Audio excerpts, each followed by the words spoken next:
ఎందుకు మన పిల్లలు 7 సంవత్సరాలకు ఏమైందంటే, మొన్న జస్ట్ హైదరాబాద్కు వచ్చే ఒక వారం ముందు బెంగళూరు నుంచి నా దగ్గరికి ఒక పాపను పిలుచుకొని వస్తారు. ఆ అమ్మాయి ఎంత భారం ఉందంటే వెయిట్ 128 కేజీలు, వయసు 8 సంవత్సరాలు, 128 కేజీలు తూకం అమ్మాయి, వయసు 8 సంవత్సరాలు. మాట్లాడితే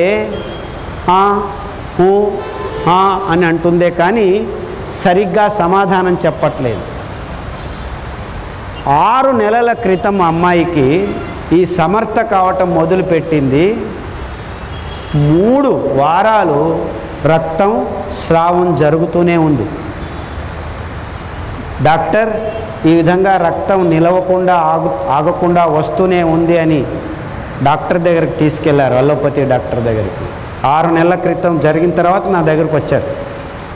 డాక్టరు అవునమ్మా హార్మోన్ ఇంబ్యాలెన్స్ అయింది, అందుకే ఇలా జరుగుతుంది అని ఒక హార్మోన్ ఇంజెక్షన్ ఇచ్చాడు, స్టెరాయిడ్ ఇంజెక్షన్. రక్తస్రావం 3 రోజుల్లో తగ్గిపోయింది. దానితో పాటు అమ్మాయి ఉచ్చలు పోయటం కూడా ఆపేసి.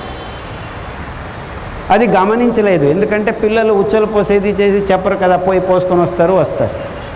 పొద్దున ఒకసారి పోసింది, మరుసటి రోజు ఉదయం వరకు ఉచ్చలు పోయలేదు, గమనించలేదు. 3 రోజుల తర్వాత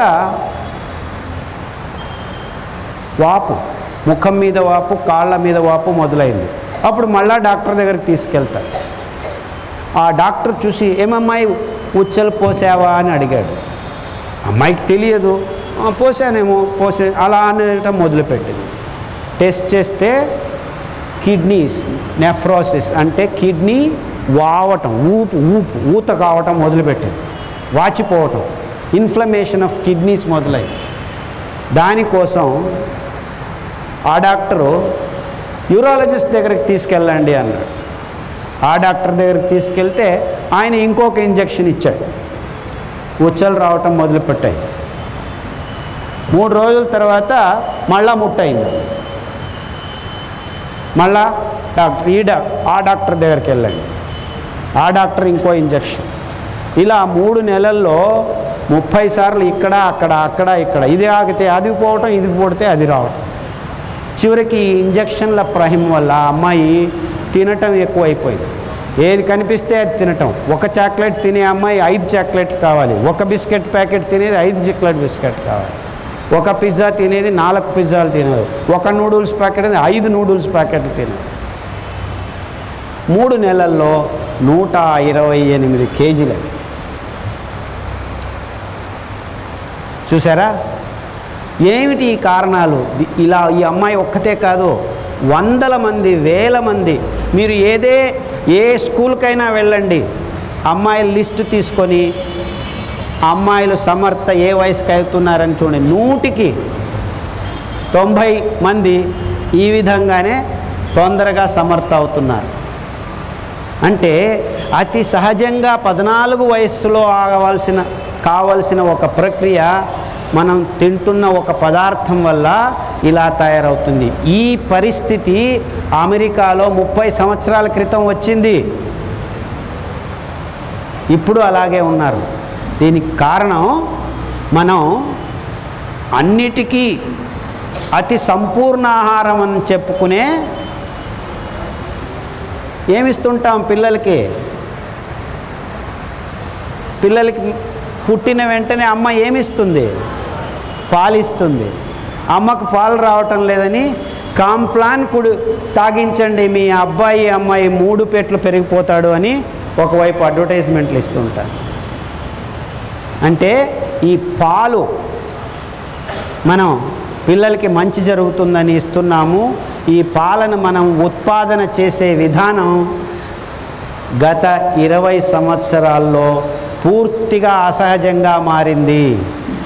ఈ ఆవు నెలకి, 2 నెలలకి, 3 నెలలకి ఆవు దూడ పుట్టిన తర్వాత ఇచ్చే పాల సమయాన్ని పొడిగించుకునే దానికోసమని, అంటే ఆవు దూడ పుట్టిన తర్వాత 3 నెలలు లేక 4 నెలలు పాలు ఇచ్చేదాన్ని పొడిగించేదాని కోసమని దూడ పుట్టడానికి ఒక ఇంజెక్షను, దూడ పుట్టిన తర్వాత ఆ ఆవు పాలు ఇచ్చేదానికి ఒక ఇంజెక్షను. ఆ ఆవు 1 లీటరు 2 లీటర్లు పాలు ఇస్తుంది కదా, అది మనకు చాలటం లేదు. ప్రపంచంలో అన్ని దేశాల కంటే ఎక్కువ పాలను ఉత్పాదన చేస్తాము అని ఆ ఆవులకు మన దేశీ నాడ ఆవులన్నిటినీ తీసేసి జెర్సీ ఆవుల్ని తీసుకొచ్చి ఒక్కొక్క ఆవుకు 3-4 ఇంజెక్షన్లు ఇచ్చి ఒక్క ఆవు ఇప్పుడు 10 లీటర్ల నుంచి 15 లీటర్లు పాలిస్తుంది అని గొప్పగా చెప్పుకుంటున్నాం.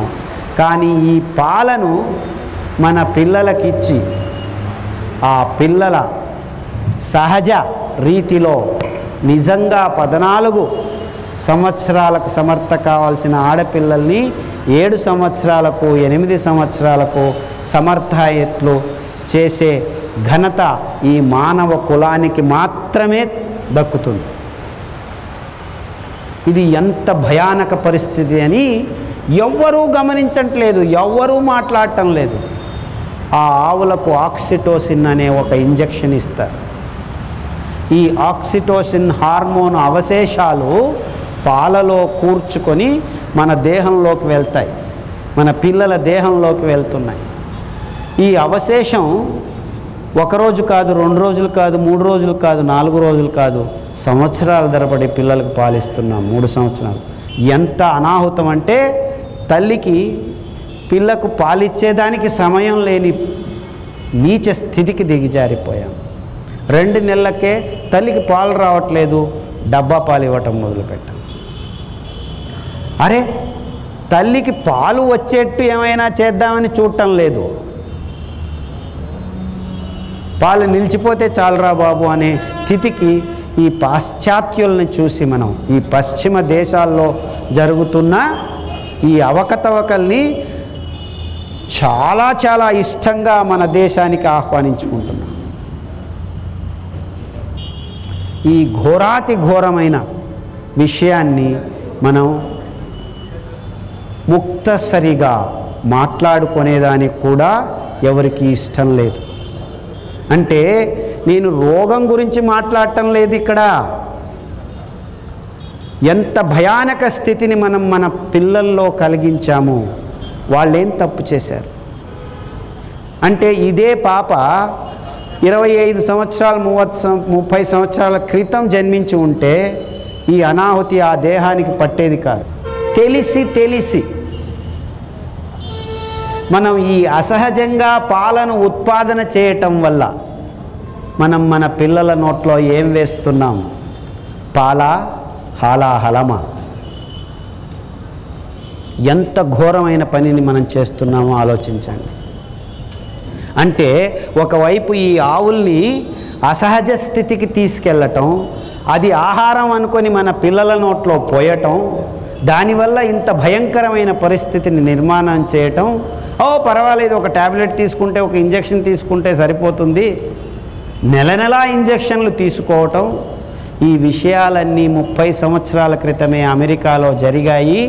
అక్కడ ఆడపిల్లలకి ఎప్పుడు ముట్టవుతుందో ఎప్పుడు ముట్టు కాదో తెలియదు.